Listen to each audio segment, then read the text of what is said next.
যে আমরা কুরবানি তো দিই বটে, কিন্তু মুত্তাকিন হতে পেরেছি?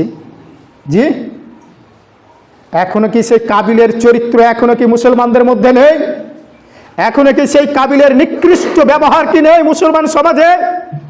এখনো আছে, জি, এখনো বিদ্যমান রয়েছেন সেই কাবিলের চরিত্র। তারা আল্লাহকে ডাকে না, আল্লাহকে পরোয়াই মনে করে না।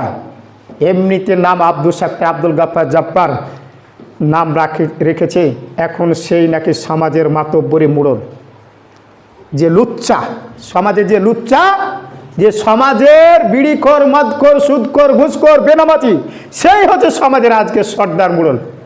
বুঝতে পারলেন না? সেই হচ্ছে, আর সে এখন সমাজের দায়িত্বশীল। এই দায়িত্বশীলকে মানা যাবে? যারা দায়িত্ব রেখেছেন ওই দায়িত্বর কোন ব্যক্তির কোনো দোষ নেই। দোষ হচ্ছে কারা? আপনার, আমরা, আপনারা আর আমরাই হলাম দোষী, কারণ ওকে দায়িত্ব দিয়েছি, ওকে দায়িত্ব দিয়েছি। এই দায়িত্ব কোনোদিন সমাজের কোনোদিন কল্যাণ আনতে পারে না, কোনোদিনই কল্যাণ আনতে পারে না। কারণ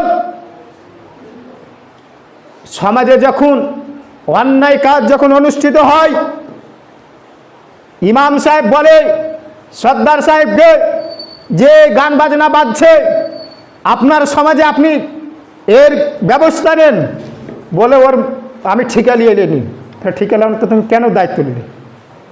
ও তুমি ঈদুল ফিতরের টাকা পকেটে ঢুকবে, যে জমি জায়গা গাড়ি বাড়ি কিনে বেড়াবা, এর জন্য তুমি দায়িত্বশীল?